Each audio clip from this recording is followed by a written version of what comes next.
Okay, we're going to run some of this brass through and process it. Now, these particular cases have already been decapped, so I just run this up, run this sizer up. We'll run it through these expanding dies.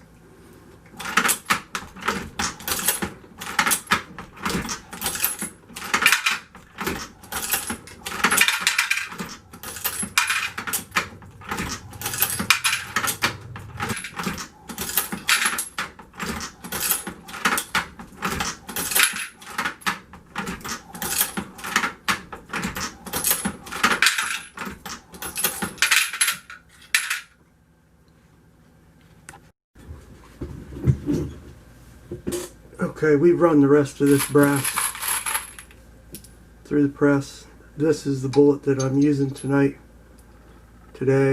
This is what I'm going to load it with. And so that looks real nice. I'm getting the fit that I want.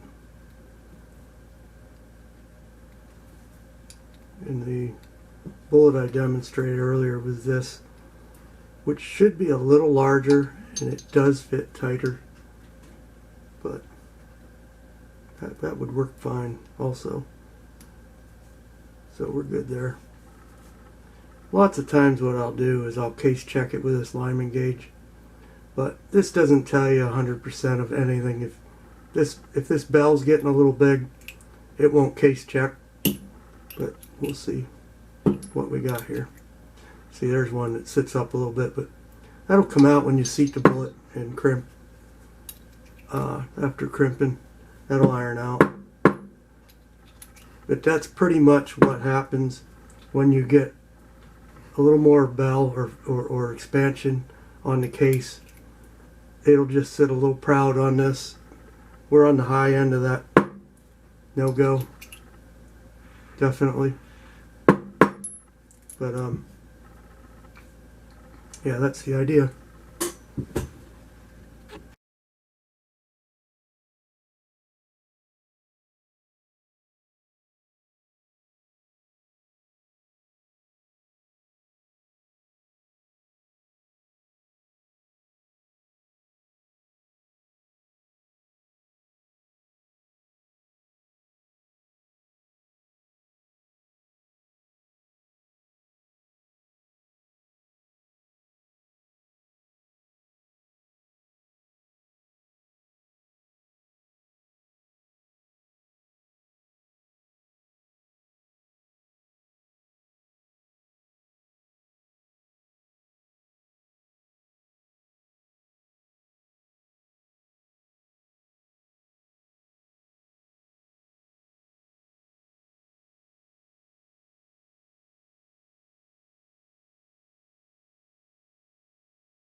So we'll case gauge check these.